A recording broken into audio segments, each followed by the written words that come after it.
Hi friends, ನಮಸ್ತೆ. Welcome to Srishti's kitchen. ಇವತ್ತಿನ ನಮ್ಮ ಕಿಚನ್ನಲ್ಲಿ ಸಖತ್ ಟೇಸ್ಟಿಯಾದ ಹೆಗ್ ಕರಿ ಹೇಗೆ ಮಾಡೋದಂತ ನೋಡೋಣ. ಬಿಸಿ ಬಿಸಿ ಅನ್ನಕ್ಕೆ ಹಾಕ್ಬೋದು, ಚಪಾತಿಗೆ ಹಾಕ್ಬೋದು, ತುಂಬ ಟೇಸ್ಟಿಯಾಗಿರುತ್ತೆ.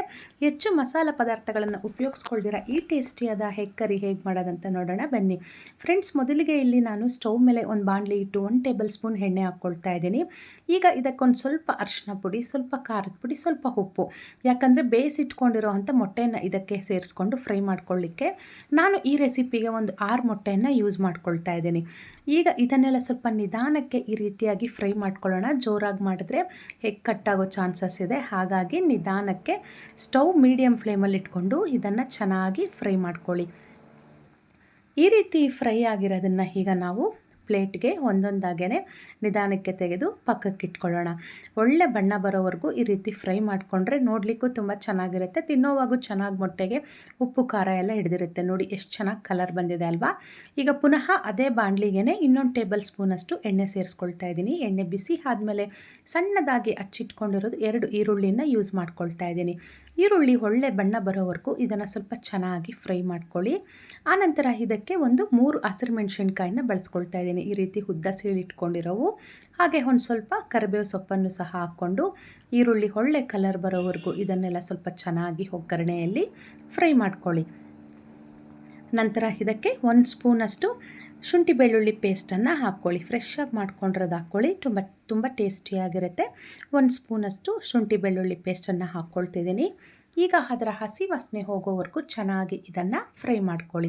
ಈರುಳ್ಳಿ ಬಣ್ಣ ಎಲ್ಲ ಒಳ್ಳೆ ಗೋಲ್ಡನ್ ಬ್ರೌನ್ ಬರೋವರೆಗೂ ಈ ರೀತಿ ಚೆನ್ನಾಗಿ ಫ್ರೈ ಮಾಡಿಕೊಂಡು ಈಗ ಇದಕ್ಕೆ ನಾನು 1-2 ಟೊಮೆಟೊ ಹಣ್ಣನ್ನು ಈ ರೀತಿಯಾಗಿ ರುಬ್ಬಿಟ್ಕೊಂಡಿದ್ದೀನಿ. ಈಗ ಟೊಮೆಟೊ ಪ್ಯೂರಿನ ಇದಕ್ಕೆ ಸೇರಿಸ್ಕೊಳ್ತಾ ಇದ್ದೀನಿ. ನಾನಿಲ್ಲಿ ನಾಟಿ ಟೊಮೆಟೊ ಚೆನ್ನಾಗಿ ಹಣ್ಣಾಗಿರೋವು 2 ಟೊಮೆಟೊವನ್ನು ಯೂಸ್ ಮಾಡ್ಕೊಂಡಿದ್ದೀನಿ. ಈಗ ಇದನ್ನೆಲ್ಲ ಚೆನ್ನಾಗಿ ಮಿಕ್ಸ್ ಮಾಡ್ಕೊಳ್ಳಿ. ಈಗ ಇದು ಎಣ್ಣೆ ಎಲ್ಲ ಸೈಡ್ಗೆ ಬಿಟ್ಕೊಳ್ಳೋವರೆಗೂ ಇದನ್ನು ಸ್ಟವ್ ಕಡಿಮೆ ಹುರಿಯಲ್ಲಿಟ್ಕೊಂಡು ಚೆನ್ನಾಗಿ ಕುಕ್ ಮಾಡ್ಕೊಳ್ಳಿ. ಈಗ ನೀವು ಗಮನಿಸ್ತಾ ಇರ್ಬೋದು ಎಣ್ಣೆ ಎಲ್ಲ ಯಾವ ರೀತಿ ಸೈಡ್ಗೆ ಬಂದಿದೆ ಅಂತ. ಈಗ ಇದಕ್ಕೆ 1 ಟೀ ಸ್ಪೂನಷ್ಟು ಖಾರದ ಪುಡಿನ ಹಾಕ್ಕೊಳ್ತಾ ಇದ್ದೀನಿ. 1 ಟೀ ಸ್ಪೂನಷ್ಟು ಧನಿಯಾ ಪುಡಿನ ಇದಕ್ಕೆ ಹಾಕ್ಕೊಳ್ತಾ ಇದ್ದೀನಿ. ಒಂದು ಅರ್ಧ ಟೀ ಸ್ಪೂನಷ್ಟು ಜೀರಿಗೆ ಪುಡಿನ ನಾನು ಇದಕ್ಕೆ ಸೇರಿಸ್ಕೊಳ್ತಾ ಇದ್ದೀನಿ. ಆನಂತರ ರುಚಿಗೆ ತಕ್ಕಷ್ಟು ಉಪ್ಪು. ಈ 4 ಇಂಗ್ರೀಡಿಯೆಂಟ್ಸ್ನ ಹಾಕಿದ್ಮೇಲೆ ಎಲ್ಲ ಚೆನ್ನಾಗಿ ಮಿಕ್ಸ್ ಮಾಡ್ಕೊಳ್ಳಿ. ಆನಂತರ ಇದಕ್ಕೆ ನಾನು ಸಣ್ಣ ನಿಂಬೆ ಹಣ್ಣಿನ ಗಾತ್ರದಷ್ಟು ಹುಣಸೆ ಹಣ್ಣನ್ನು ನೆನೆಸಿ ಅದರ ರಸವನ್ನು ಕಿವುಚಿ ರೆಡಿ ಮಾಡಿ ಇಟ್ಟಿದ್ದೀನಿ. ಚಿಕ್ಕದು ಸಣ್ಣ ನಿಂಬೆ ಹಣ್ಣಿನ ಗಾತ್ರದಷ್ಟು ಹುಣಸೆ ಹಣ್ಣನ್ನು ಯೂಸ್ ಮಾಡ್ಕೊಂಡಿದ್ದೀನಿ. ಈ ರಸವನ್ನು ನಾನು ಈಗ ಇದಕ್ಕೆ ಹಾಕ್ಕೊಳ್ತಿದ್ದೀನಿ. ಈ ರೀತಿ ಹುಣಸೆ ಹುಳಿಯನ್ನು ಹಾಕಿ ಮಾಡೋದ್ರಿಂದ ತುಂಬ ಟೇಸ್ಟಿಯಾಗಿರುತ್ತೆ ಈ ಹೆಗ್ ಕರಿ. ಒಮ್ಮೆ ಟ್ರೈ ಮಾಡಿ. ಆನಂತರ ಟೊಮೆಟೊ ಪ್ಯೂರಿ ರುಬ್ಕೊಳ್ಳಿಕ್ಕೆ ಹಾಕಿದ್ನಲ್ಲ ಜಾರು, ಅದೇ ಜಾರ್ಗೆ ಒಂದು ಸ್ವಲ್ಪ ನೀರು, ಚಿಕ್ಕ ಗ್ಲಾಸಲ್ಲಿ ಒಂದು ಸ್ವಲ್ಪ ನೀರನ್ನು ಹಾಕಿ ಇದಕ್ಕೆ ನಾನು ಹಾಕ್ಕೊಂಡಿದ್ದೀನಿ. ತುಂಬ ನೀರಾಗಿರಬಾರ್ದು. ಕನ್ಸಿಸ್ಟೆನ್ಸಿನ ನೀವು ಗಮನಿಸ್ತಾ ಇರ್ಬೋದು, ತುಂಬ ನೀರೇನಿಲ್ಲ. ಈಗ ಲಿಡ್ ಕ್ಲೋಸ್ ಮಾಡಿ ಇದನ್ನು ಒಂದು 10 ನಿಮಿಷಗಳ ಕಾಲ ಚೆನ್ನಾಗಿ ಕುದೀಲಿಕ್ಕೆ ಬಿಡೋಣ. ಈಗ ನೋಡಿ ಚೆನ್ನಾಗಿ ಗಟ್ಟಿಯಾಗಲಿಕ್ಕೆ ಬಂದಿದೆ.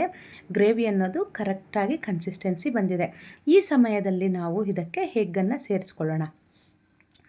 ಈ ರೀತಿ ಹೆಗ್ಗನ್ನು ಸೇರಿಸ್ಕೊಂಡ್ಮೇಲೆ ನಿಧಾನಕ್ಕೆ ಚೆನ್ನಾಗಿ ಮಿಕ್ಸ್ ಮಾಡ್ಕೊಳ್ಳಿ. ಈ ಮಸಾಲ ಎಲ್ಲ ಚೆನ್ನಾಗಿ ಹೆಗ್ಗಿಗೆ ಹಿಡಿಬೇಕಲ್ವ, ಹಾಗಾಗಿ ಈ ರೀತಿ ಒಮ್ಮೆ ನಿಧಾನಕ್ಕೇ ಮಿಕ್ಸ್ ಮಾಡ್ಕೋಬೇಕು. ಜೋರಾಗಿ ಮಿಕ್ಸ್ ಮಾಡೋಕ್ಕೋದ್ರೆ ಮೊಟ್ಟೆ ಅನ್ನೋದು ಕಟ್ಟಾಗುತ್ತೆ. ಹಾಗಾಗಿ ನಿಧಾನಕ್ಕೆ ಮಿಕ್ಸ್ ಮಾಡ್ಕೊಳ್ಳಿ.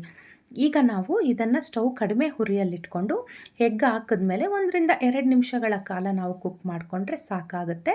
ಈಗ ಸ್ಟವ್ ಆಫ್ ಮಾಡ್ಕೊಳ್ಳಿ.